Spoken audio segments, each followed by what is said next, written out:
On August 1st, 25, Washington moved first. A sudden tariff, 50% slapped on Burkina Faso's Shea butter industry. No warning, no debate, no mercy. Overnight, the lifeline for more than 160,000 women across West Africa was branded unworthy, and the message from the West was clear: bend or break. But in Ouagadougou, the silence didn't mean surrender.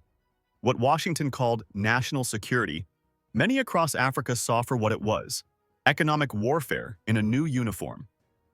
And here's the twist the world didn't expect. Within 72 hours, Ibrahim Traoré pivoted. A $2.1 billion trade deal that shifted the axis of Africa's economy eastward, away from the grip of America.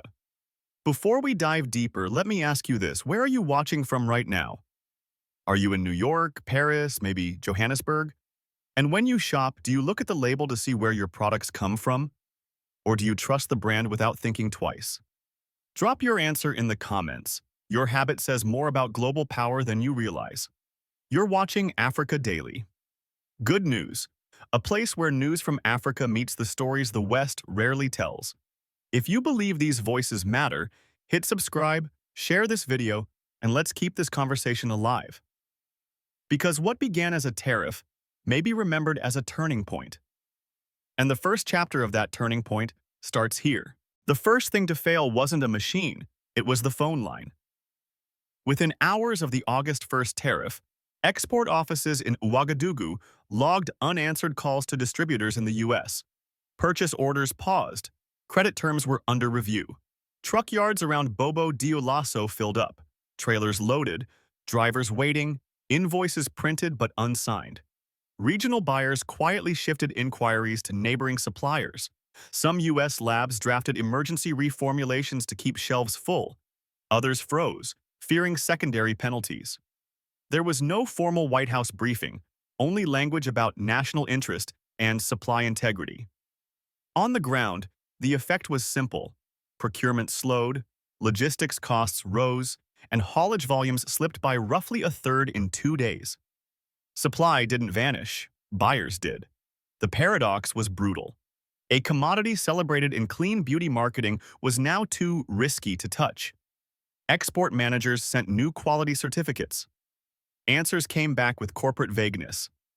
A few larger brands could hedge with stockpiles and accounting tricks. Mid-tier labels cut SKUs.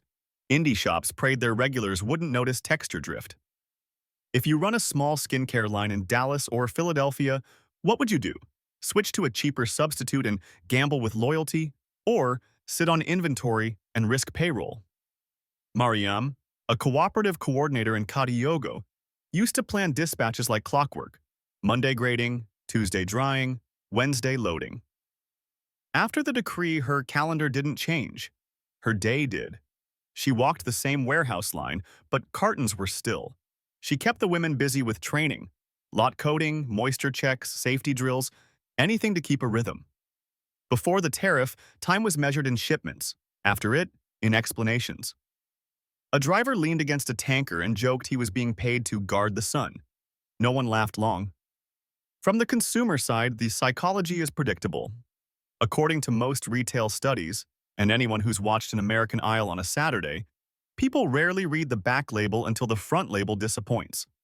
When origin disappears from the label, loyalty disappears from the cart. Reformulated creams feel heavier, balms sit on the skin, returns tick up, Reddit threads light the fuse.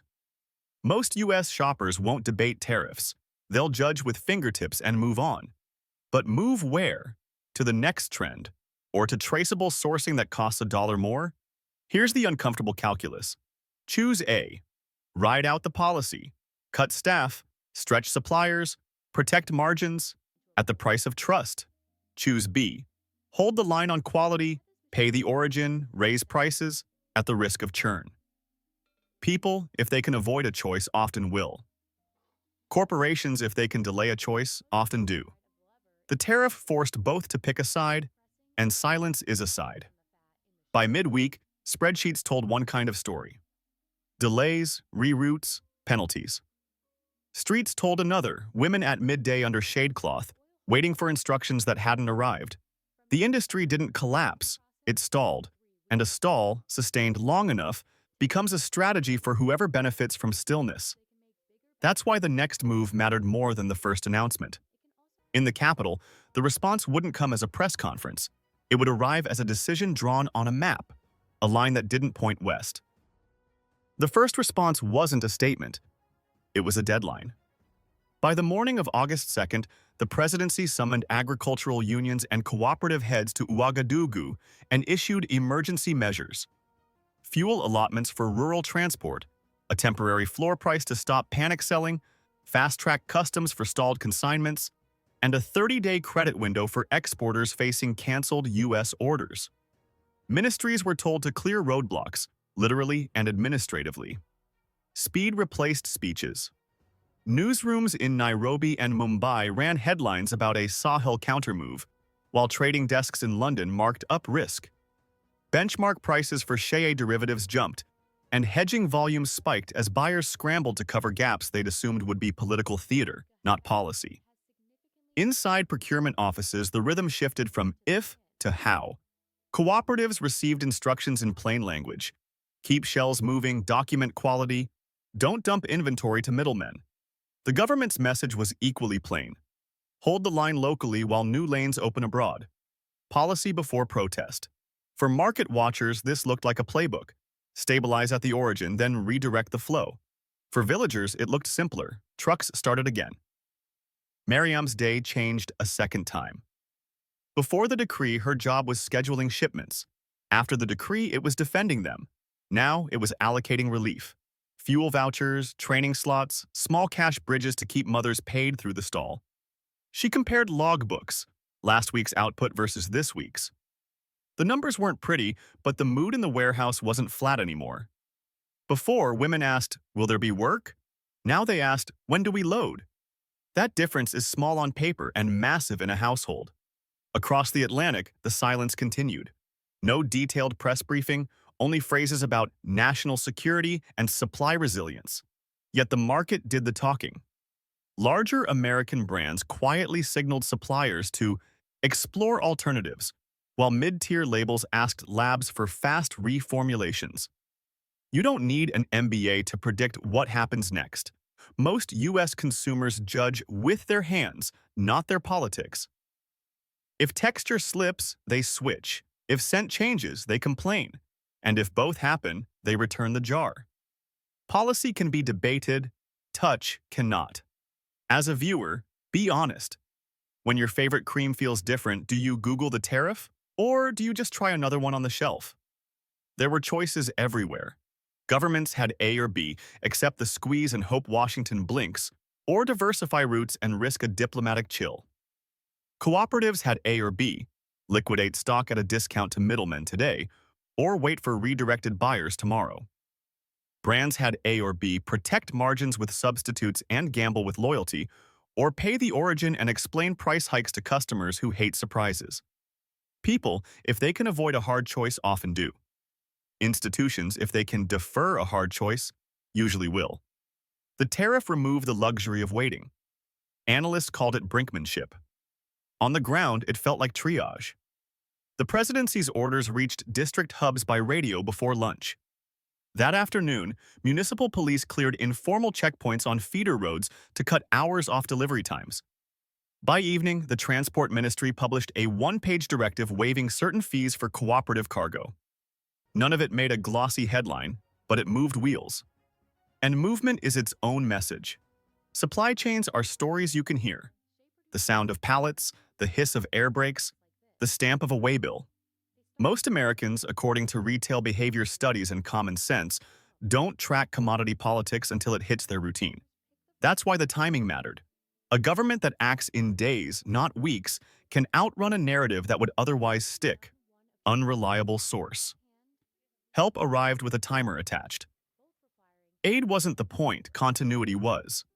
Keep producers working today, and tomorrow's negotiation starts from dignity, not desperation.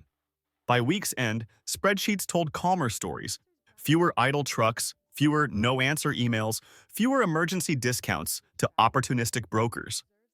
The crisis wasn't over. It was organized. And while officials in Ouagadougou stabilized the first mile, something else was happening far from the cameras, behind lab doors and brand boardrooms, where formulas meet memory and loyalty is either earned back or lost for good. The first change most Americans noticed wasn't the price. It was the feel. By the end of the week, R&D labs in New Jersey and Southern California pushed emergency reformulations to keep shelves stocked. Alternate shea from neighboring markets, synthetic emollients, even clean blends with new stabilizers, anything to avoid stockouts. Marketing emails talked about updated textures. Customer service braced for returns. Texture tells the truth faster than press releases.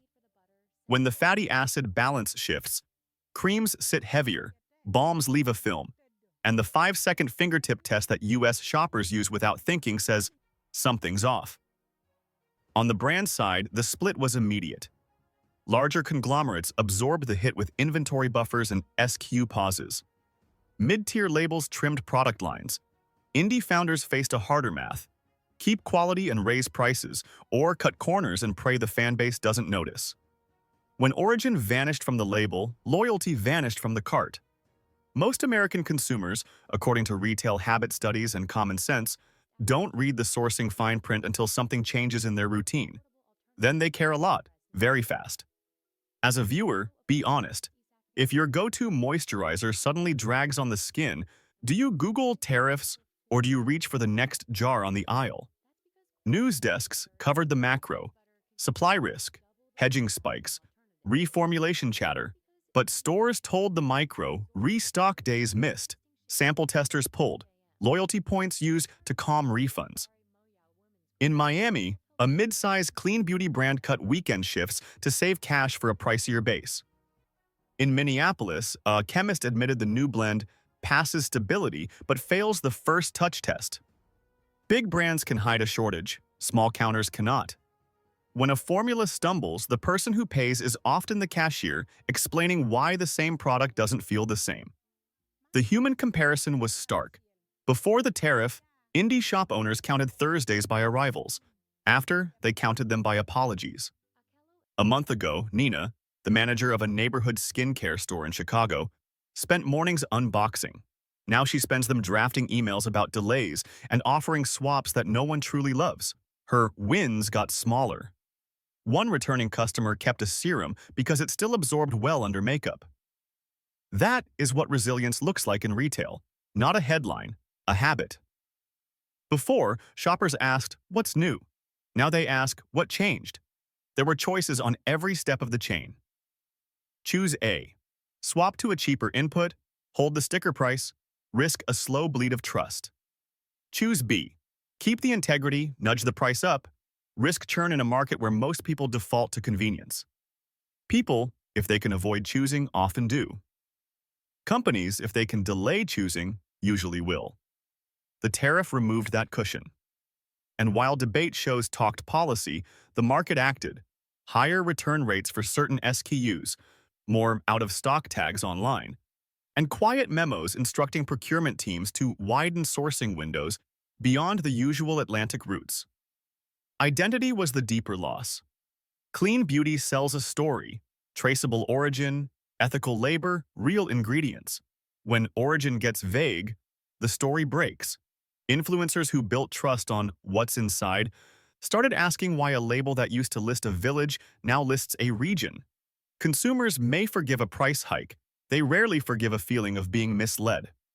If you've ever switched coffee because it stopped tasting like itself, you already understand how this ends in skincare. By Friday, the numbers softened from panic to pattern.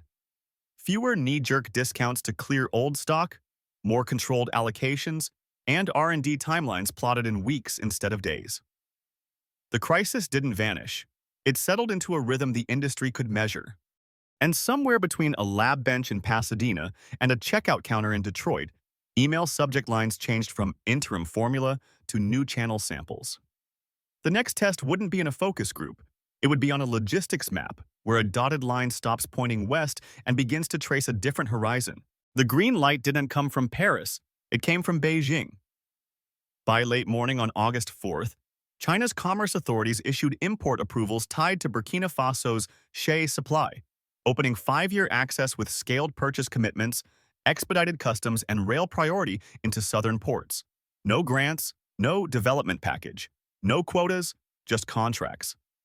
Trading desks flagged the pivot in real time. Risk models flipped from disruption to diversion, and logistics brokers began pricing eastbound lanes that hadn't existed on paper the week before. The first proof wasn't a ribbon cutting, it was paperwork. License IDs populated buyer dashboards, refinery calendars in Guangdong, and the lower Yangtze slid slots to accommodate new feedstock. African carriers received provisional schedules for consolidated loads through coastal West African terminals. Licenses arrived before the press release. For market watchers, the message was blunt. If the Atlantic narrows, the Pacific widens. For U.S. brands delaying decisions, that's not a headline, it's a countdown. On the policy side, Ouagadougou paired the external lane with internal rules. Value add before export where feasible. Pre-clearance for cooperative cargo, and a standing corridor task force to keep trucks moving toward the new axis. The brief was functional: reduce dwell time, give exporters a price floor, and keep quality consistent while buyers rotate. Stability at the origin, velocity at the edge. If you manage a mid-sized lab in Atlanta, be honest. Do you double down on substitutes that pass stability but fail the fingertip test? Or do you wait 2 weeks for a cleaner line that keeps your customers from walking? For Miriam, the shift felt less like geopolitics and more like a change of verbs. Before the tariff, she coordinated. After the tariff, she defended. Now, she connected, matching cooperative output to the new schedules, teaching workers to tag pallets in bilingual format, printing airway bills that pointed east instead of west. Before, the question was, will we ship? Now it was, which vessel, which cutoff? It's the kind of difference that doesn't trend on social, but it pays school fees. Human behavior followed its usual pattern. People, if they can choose certainty over pride, often will, until certainty costs more dignity than it saves. The women at the warehouse didn't quote policy, they counted hours. A week earlier, they waited for calls that never came. Today, a dispatcher read out container numbers and told them to keep labels dry. The rhythm of work returned in an unfamiliar direction. And direction, more than speed, is what restores morale. Abroad, the ripple was immediate. Southeast Asian buyers asked for consistent fatty acid profiles. Chinese processors outlined calibration windows and sent technical reps to West African hubs. Freight forwarders mapped rail sea handoffs to shave days off transit. The supply chain didn't adapt, it snapped to a new magnet. U.S. competitors noticed, even if they said little. According to industry habit, and anyone who has sat in a Monday pricing meeting, companies mute public comment when the alternative is admitting they're late to a lane they didn't expect to matter. There were trade-offs in every direction. Choose A. Cling to legacy routes, plead for carve-outs, risk becoming a slow-moving case study in missed pivots. Choose B. Treat origin like a partner, meet the new terms, share margin on the value add, and keep formula integrity intact. Most American consumers won't read the contract. They'll read the product with their hands. Policy argues, texture decides. If the eastbound line protects that first-touch feel, loyalty follows the lane. By dusk, dashboards told a cleaner story. Fewer idle pallets, confirmed slots on sailings that didn't exist a week ago, and cooperative managers trading WhatsApp photos of outbound labels stamped in 2 languages. The cameras weren't there, and that's fine. Infrastructure rarely smiles for the lens. What matters is motion. And just beyond the horizon of those manifests, a second shift was forming. Not about where the Shea travels, but about where it's transformed. What began as a penalty ended as a precedent. A single tariff meant to pressure a fragile exporter rewrote the rules of how a nation bargains. Washington's decree never mentioned sovereignty, but the pivot it triggered forced every capital from Paris to Seoul to decide whether origin terms were negotiable or permanent. The measure designed to weaken became the proof of strength. On the ground, the contrast was visible in habits more than headlines. Before the decree, women cracked nuts for pennies, sold sacks by weight, and waited for buyers to call. After, they scanned pallets, tracked batch IDs, and read contracts with processing clauses written in their language. A truck driver who once counted days between journeys now counts kilometers to the port with a timetable that matters. The rhythm of work stopped being hope, it became schedule. Globally, the shock carried both loss and gain. Western brands lost texture, lost loyalty, and in some cases lost credibility. Asian processors gained access, gained influence, and gained the ability to claim partnership rather than charity. For African governments watching from the sidelines, the choice sharpened. Export raw and remain dependent, or process local and negotiate as equals. Most institutions, if they can, avoid hard choices until a shock removes the option. This shock did just that. For consumers, the story settled into fingertips. According to most retail studies, and what anyone notices in their own routine, people rarely think about commodity politics until a product feels wrong. Then they care. Then they ask. And once they discover the answer is not a factory mishap but a policy fight, loyalty either hardens or cracks. Policy debates can be ignored. Habits in the bathroom cannot. The doctrine that grew from one tariff now circulates as lecture notes, investor decks, and regional playbooks.